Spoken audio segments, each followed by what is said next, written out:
professionally a career projection and should not be shielded from the influences of politics. That bill has passed the first and second reading, and it will face serious consideration at the House of Representatives. The Senate, the non-remittance of stamp duties was the topic of concern, and an motion that was raised by Senator Akinle and 41 co-sponsors is intended to improve the internally generated revenue situation of the federal government. The Central Bank of Nigeria in 2016 issued a circular directing all banks and financial institutions to charge 50 naira stamp duty on all lodgements on current account. And the Central Bank is alleged to have revolved all efforts to remit to the federal government amounts totaling up to about 20 trillion that is meant stock at the Nigeria interbank settlement system to be paid into the federation account. The Senate has therefore empowered its committee to investigate this, and all it is part of the initiative to ensure that the internally generated revenue of government is enhanced. You recall that it's tied to even the border closure. One of the critical issues of border closure was undermining the economy and also to shore up revenue generation. And the Board of Customs of Excise has been reporting that on the average, in fact, on the first month where the border was closed, they were turning in about 900 billion by way of revenue. So it is part of the wider initiative to boost internally generating revenue of government. The other story of concern is the issue of a fake doctor reported in Adamawa, 54-year-old Ibrahim Mohammed, who had a certificate of NAPTEC, which is equivalent to a school certificate, but he had forged an MBBS certificate and a doctor's license. And guess what?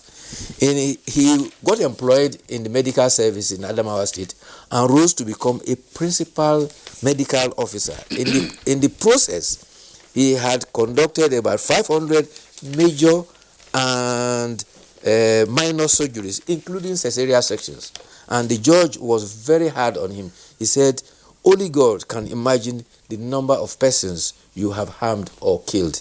He has been sentenced to a series of imprisonment totaling up to 54 years and 6 months. But he is to spend 10 years because the sentences are to run concurrently. There was a case, if you recall, some years ago, of also a fake doctor who was a staff of the Federal Ministry of Health here in Abuja. Abuja, yes. And indeed, he was a unionist. He was a unionist. I think he was of director level, whether assistant or deputy director. And I think it was his hotheadness in pursuing union matters that eventually revealed, his true identity. I think maybe the case went up for prosecution, but what the outcome was, no further reports on that. Now, let's look at the leadership newspaper. We already read this story from the Daily Trust. It says, Adamo replaces Banire as AMCON chairman. Court stops inauguration of Council of Chiefs. That's also on the front page of Daily Trust.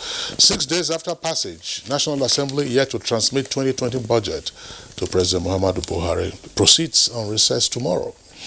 And another headline there, $22.7 billion loan. That's the kicker. Every kobo borrowed will be judiciously used, as attributed to the federal government.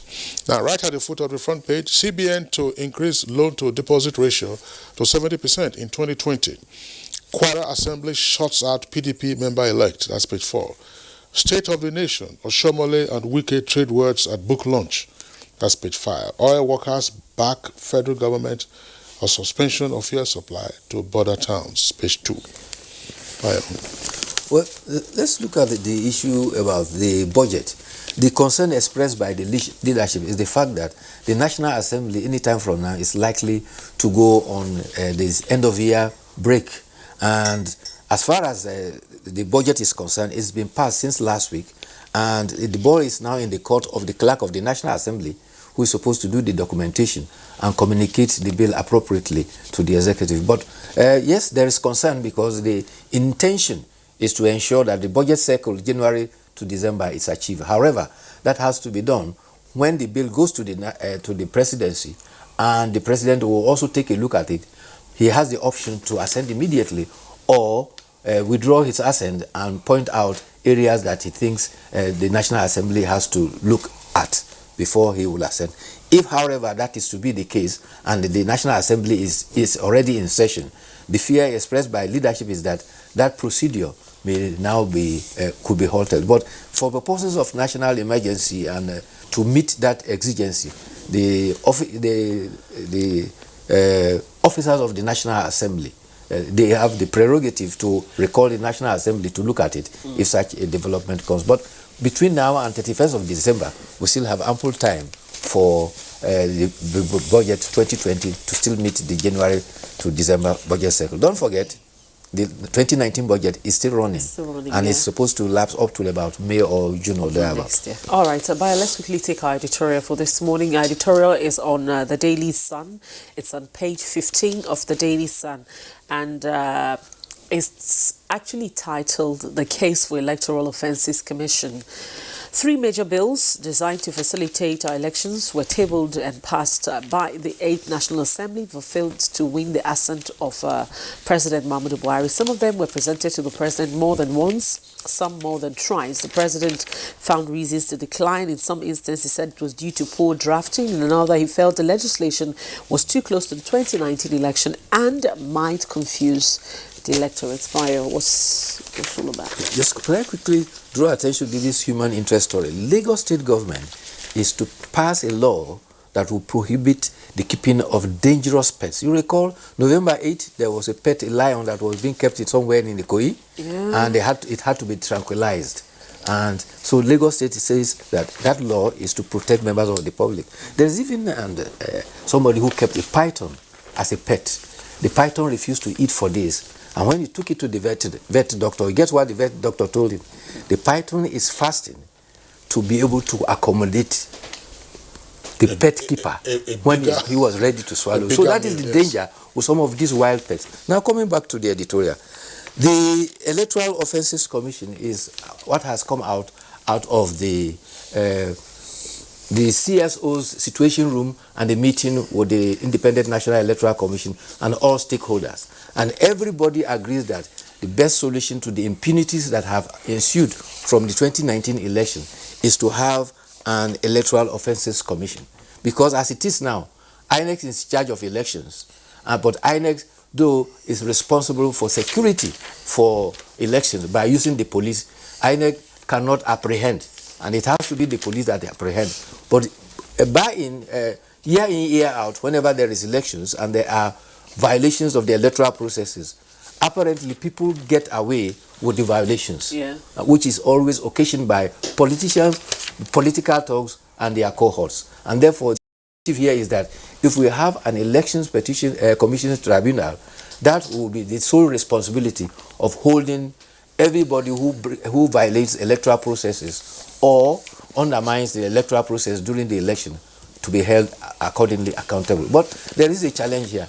Whenever there is a problem, there is always a tendency to set up a commission to solve that problem. And the challenge of setting up a commission is that you now have to institute a huge bureaucracy, and it always becomes a vicious circle. Actually, what I was going to say, that, with everything, you set up a commission, then that's a lot of money we're talking about. We had problems with the police. And some of these areas that have been taken care of by the law. With traffic, and then we set up the DSS, we set up the FRS, and here we have established a separate bureaucracy, and the challenges are still there.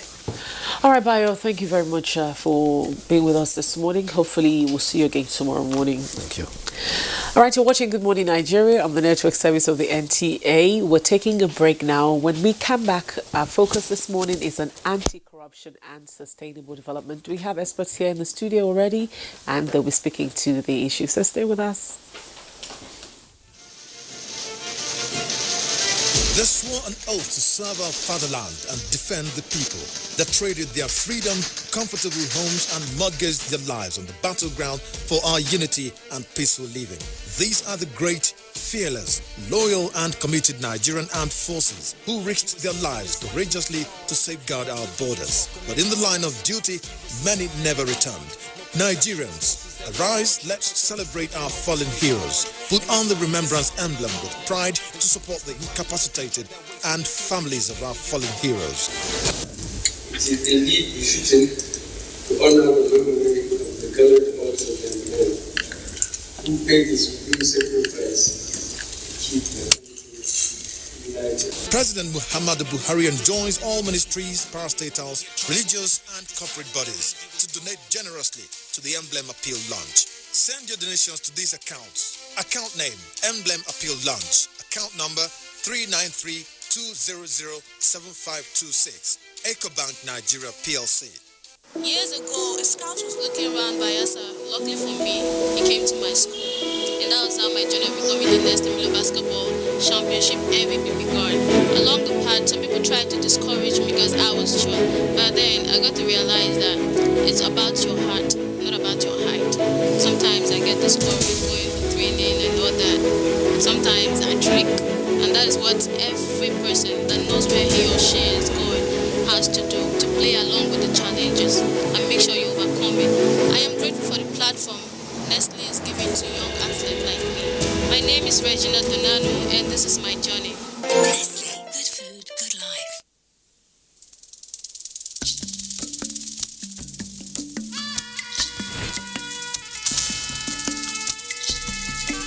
Meet the dreamer. Meet the stylish. Meet the bold.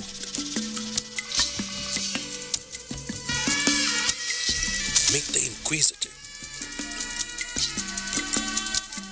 Meet the warrior. Meet the master.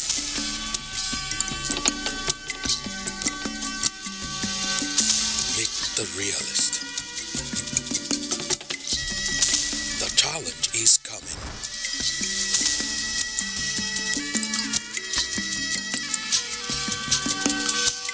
Unity Challenge. Power, development, and peace. Coming soon.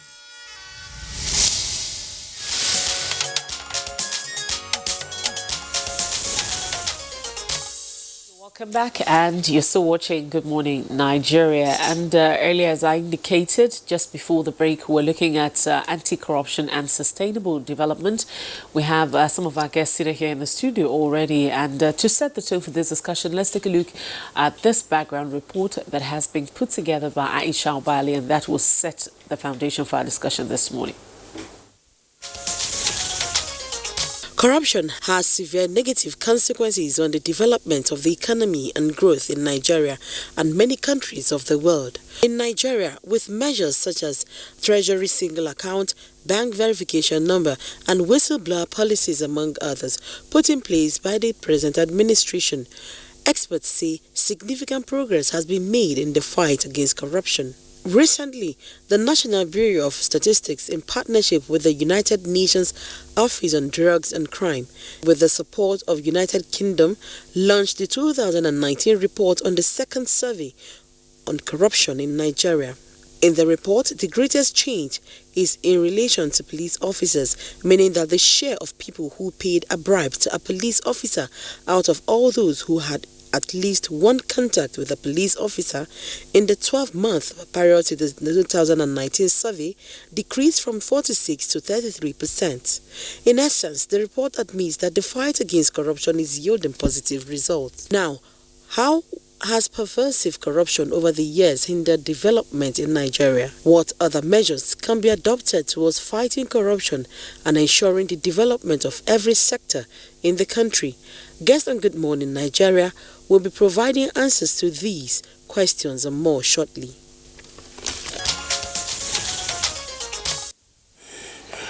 All right, thanks a lot for that background. We have three guests with us on the studio right now to discuss other aspects of anti-corruption and the challenges for sustainable development. First, let's welcome Demola Bakare, who is the Deputy Commissioner in charge of International Cooperation at the ICPC. Mr. Bakare, pleasure to have you with us on the Good morning, Nigeria. All right, also here is Dr. Oliver Stope, is a country representative of the UN Office on Drugs and Crime. Dr. Stope, pleasure to have you here on Good Morning Nigeria. And last but not the least, Adeyemi Adeniran is Director and Head of Department, Real Sector and Household Statistics at the National Bureau of Statistics. Pleasure to have you with us. Good morning, thank you. On the program.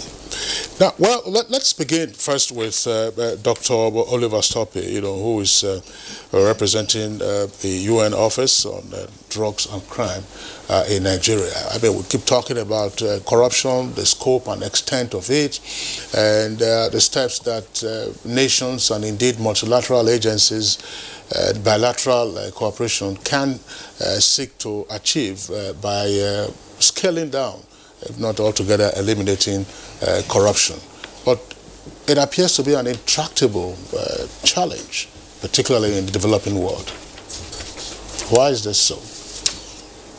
Well, the causes of corruption are, of course, multiple, and they are in a lot of parts of the world deeply entrenched, but I think we should also be very realistic that they affect every country. I think it was actually said by yourselves prior to this segment. Now, fighting against it is a long-term endeavor. I think we should be very realistic about what can be achieved over time. And I think this is exactly what the survey that was conducted by the National Bureau of Statistics with our support and the funding of the United Kingdom essentially confirms. Prevalence has dropped, but the drop is not yet that dramatic as we would like to see it. We have seen some very encouraging improvements as concerns individual agencies. And overall we have seen, I think, things that give us distinct hope for the future going forward. And it also gives us some good indications in terms of opportunities to further adjust, so to speak, our interventions, whether it is the national partners that are on the forefront of fighting corruption, whether it is the society as a whole, or whether it is, of course, also the international community, the UN, in terms of assisting as we, in the best way that we can in order to tackle the issue. All right, thanks. So let's bring in the Director and Head of Department of Real Sector and Household Statistics from the National Bureau of Stats. Give us a sense of the survey that you conducted recently, the report of which was published. What are the high markers of that survey? Thank you very much. The high points of the 2019 Household Corruption Survey in Nigeria reflects that we have moved a step further in reducing the prevalence of corruption in the last 3 years from 2016 to 2019, dropping from 32% in 2016 to 30% in 2019. The average frequency of payment of bribe has not reduced as we observe in the prevalence of bribery itself. We also observed in the result that the percentage of adult Nigeria that came into contact with public officials increased more than what we have in 2016, which is an indication that more adult Nigerians are having more interaction with public officers and getting services done, which is a sign of development in the country when we have people going for services. We observe that the anti-corruption agencies are making improvement in reducing the prevalence of bribery among their officials across the country, the zones, and the states. This decrease in the prevalence was observed within the Nigerian police force, the custom, the immigration, the judges and magistrates, as well as prosecutors. We have a significant decrease in this within the agencies. We also have observed within the result that as observed in 2016, we still have the prevalence of corruption more in urban areas than we have in the rural area. The same thing goes for the increment between the male and the female counterpart. All right, thank you very much, Adeyemi Adeniran. Let's bring in Ademola Bakare. You've listened to the statistics that he just gave. So far, since 2016, actually, there's been a reduction in, of course, corruption amongst certain agencies. What has been the major factor responsible for this? And from your angle, how give us a sense of how it's been from your agency in terms of, the fight against corruption. Thank you so much.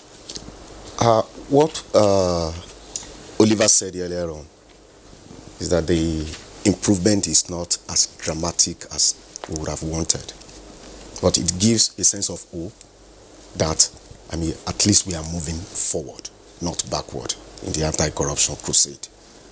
And from the prevalence of bribery that he mentioned, we have been able to track the trend now. We know that there is a trend. 2016 report and 2019 report, some difference. And gives, like I said, that gives a sense of hope that we are doing the right thing that we're supposed to be doing. It's just for us to now put in more effort, especially in the area of communicating the anti-corruption crusade to the grassroots, as well as mainstreaming the anti-corruption principles into governance and service delivery as envisaged under the national anti-corruption strategy adopted since 2017. So it gives us a sense of direction in which we should be moving. The results from the survey should be able to drive policy, should be able to drive the strategy towards fighting corruption. It gives us the need, the urge to stop the hemorrhage, the need to use the anti-corruption, the fight against corruption to bring in more revenue so that the people can feel the impact of the anti-corruption crusade. People will own it when they begin to feel the impact of the anti-corruption crusade, and they will be able to that have been the sense that, look, what the police is doing, what the general accounting system has also brought about, and what we have seen with some of the agencies like customs and immigration, the ease of doing business, and the fact that e-payments have been introduced. So there's less human contact. But here he is, in the latter part of his explanation, telling us that, okay, the number of Nigerians, the percentage of Nigerians has increased with contact with government officials, which is why we see a spike in the apparent spike, if you like, in the quantum of corruption money from 400 billion to 60 is essentially low-value bribes. Low-value bribes that are being paid on a daily basis to contact. That is the first important thing. So basically what we're measuring in terms of quantity is really what is being paid by Nigerians when they come into contact with it. It's the police, people call it 15%. In some of the zones, the improvement was as dramatic from 13 to 27%. Basically, almost a third of all the people that were confronted in, I think it was in the Northeast, essentially said, no, I'm not paying. So there is an immense opportunity here to learn across the states and to be encouraged by whatever is being done in those zones or states that show good results. The last thing, and that comes back to the issue of education. We have seen an improvement of attitudes among young people with regard to essentially considering corruption never as an acceptable practice. And this, I think, is very much due to the efforts of the anti-corruption agencies, together with education, that will be able to have gains but the sustainability of those gains will always be in jeopardy. So we need really to work on the general attitudes and the reduce essentially the acceptability of these kind of practices across the board. Let's have your take on that, Mr. Adeniro, with regard to socio-cultural pressures. I mean, away from the survey that you did, and we all live in this environment, and the instances are clear. I mean, I'm sure people will tell you, are you the only one who is in the office? Why can't you do this for us? We see the situation where we have meet the emasculation by state governments. Thank you. This survey of household corruption that we have conducted can give us results at the national, can give us robust results at zonal, as well as at state level. It cannot give us a good estimate at local government level because the survey was not designed to report at local government. The sample size that we have taken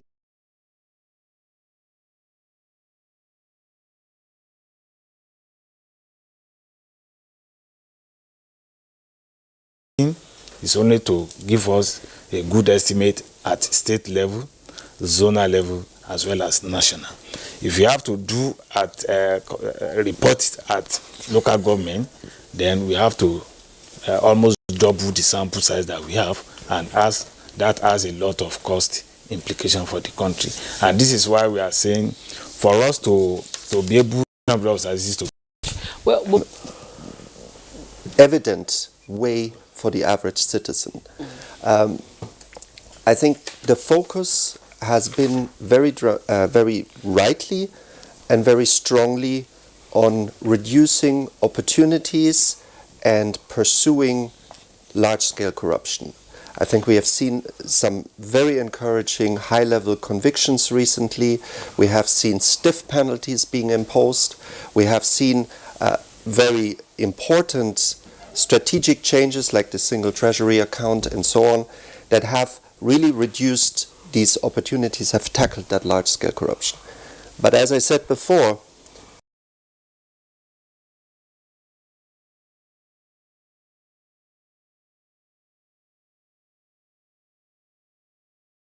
what the citizen experiences forms their attitude and forms also their appreciation of what is being done. I'm actually very encouraged by the generally very positive feedback that the viewers have been given, because I think we need really to translate those benefits a little bit more for the citizens to show them the relevance of the fight against corruption in their daily lives. And the good news is it's not so complicated, because one of the things that we found actually is that about 50% of all the bribes, a little bit more than 50% of all the bribes that are being collected in this country are essentially collected by two types of public officers. And if you are including another 5 types of officers, so a total of 7 types of public officers, you are essentially accounting for more than 80% of all the bribes that are being collected. That means if we would be focusing really in the coming 2 to 3 years on eradicating or reducing corruption in those services, it would make immediately a very strong difference in the lives of the people. I just wonder, what are those services? Well, the police, public utility, there's federal road safety, there is, I believe, the land registry, if I'm not mistaken. Tax, thank you very much, you have them in front of you.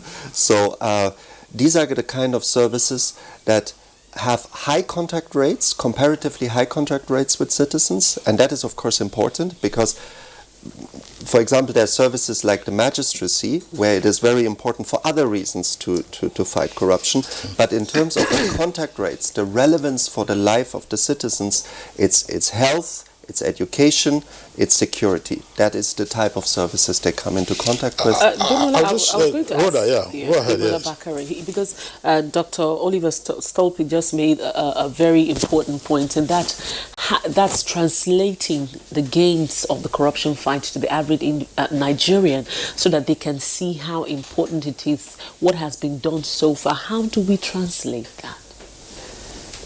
Yeah, the focus of ICPC and anti-corruption presently is geared towards prevention. But all of our strategy, in fact, indeed our programs, they are combination of prevention, enforcement, public engagement, and even ethical reorientation. Let me cite, for instance, the constituency project. When you track the project, you are able to inform the communities, the constituents, that the project is meant for them. They should help to track it. And we have made available our database.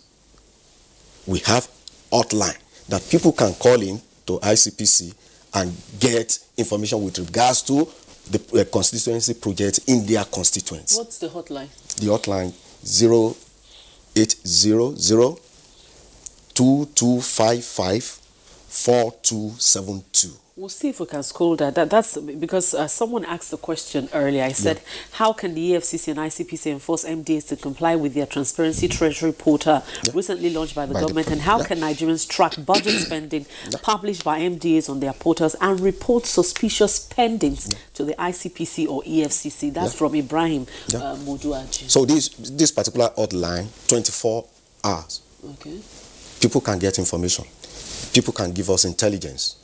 I mean, credible intelligence that we can work on. Okay. You will know the budget, the 2019 budget for zonal intervention projects are there. We have the database. You can call in to know whether, money has been released for the particular project approved for your constituency, and you will be able to do the necessary tracking for us. Is that the number for the ICPC call center? Yes. Okay. Yes. So we'll see if we can scroll. We'll try to scroll it. I would like to raise this again. I wouldn't know whether it was, part of the questionnaire that was distributed to the respondents in trying to elicit information from them. And it has to do with perception. I'm sure that, I don't know how long Dr. Stoppe has been on his tour of duty here in Nigeria, but there are frequent references, sometimes misleading, that the big-time corruption is the reason why the country is in dire straits economically or in terms of development. And that there are references are usually made to politicians. You mentioned all classes of politicians, lawmakers, those who are in charge of the executive, and so on and so forth. Does this perception percolate down to the petty bribery and corruption that we find, so that those lower level officials also see this as part of their share of the cake, since the big time corruption activities are taking place upstairs? Thank you. The survey is basically based on experience of citizens with public officials. But we also ask them about perception of the awareness as well as efficacy of the anti-corruption agencies.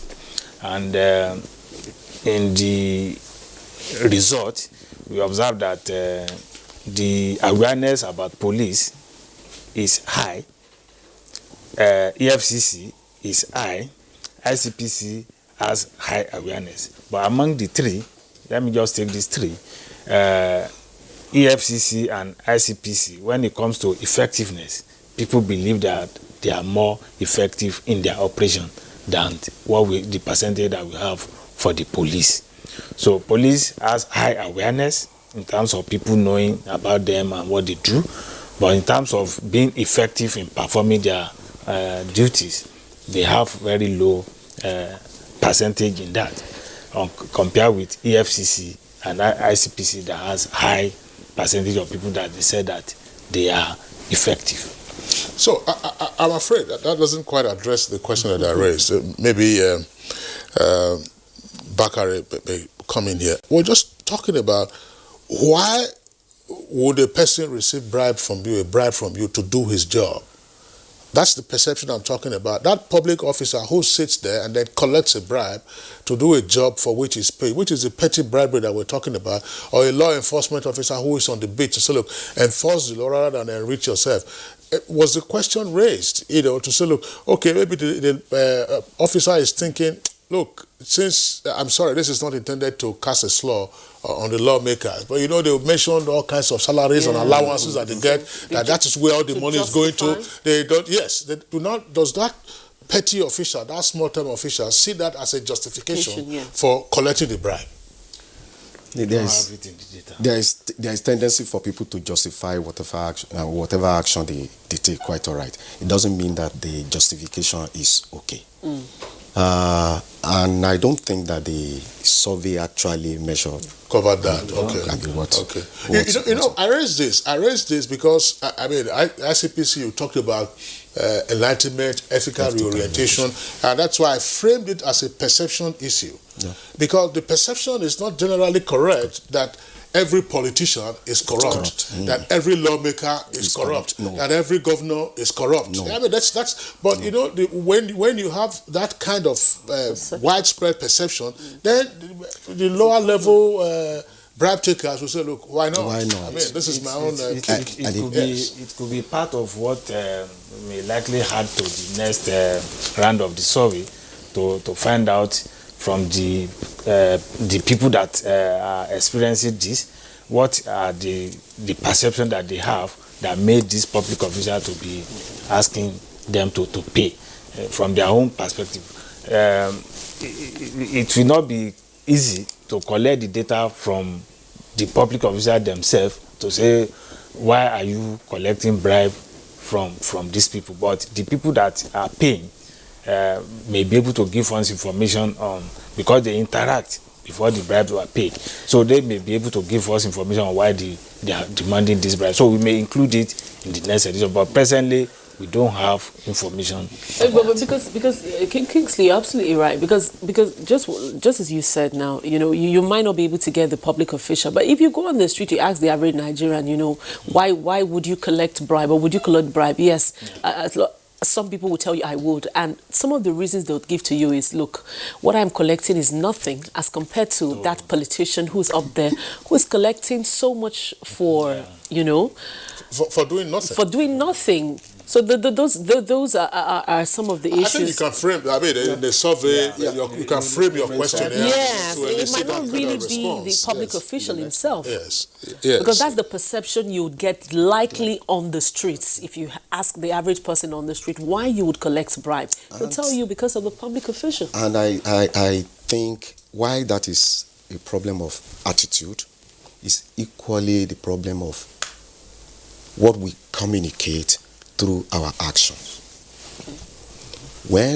If the anti-corruption crusade is reduced to entertainment, this sporadic arrest and whatever, that is the message you send to the public. I am not saying that enforcement is wrong. In fact, it is very critical. But how does the media communicate the enforcement? If you communicate it, 20 billion stolen. If you do not follow it down with the cost, the opportunity cost of that something, you may have sent wrong signal to average Nigerian. So we need to do a whole lot about what we communicate through our... I was just going to bring Dr. Stope. There are cultural differences, and anthropologists would advise, on the basis of cultural relativity, that what is practiced in some other culture, it's not necessarily bad if viewed against other cultures. But the socio-cultural perspective to all of this, is there a sense in which our conspicuous consumption, if not ostentation, is a driver of some of these things that we see? Everybody wants to be like the Joneses. Well, I'm certainly not qualified to answer that specific question. But I think what is important is that there are some aspects that the survey does cover, and that I think give you to some extent some hints in that direction. First of all, we do ask the question about to what extent the respondents to the survey actually feel that corrupt practices under certain circumstances are acceptable. And while the majority of Nigerians feel quite strongly that corruption is never acceptable, there's still about around 30% that under certain circumstances consider corruption an acceptable practice. And I think that already goes into the direction of what you're hinting to. And we need obviously to work on those 30% in order to reduce that attitude. Another issue that we found is that when it comes to reporting of corruption, those ones that went on actually to report corruption, even though it's a very small percentage, quite a large number of them told us that somehow they were essentially discouraged from reporting. That can have multiple forms. People are saying, don't worry, I'm going to take care of it. It's never basically officially recorded. The action that is being taken is not transparent, neither to the complainant nor actually to the server, to some form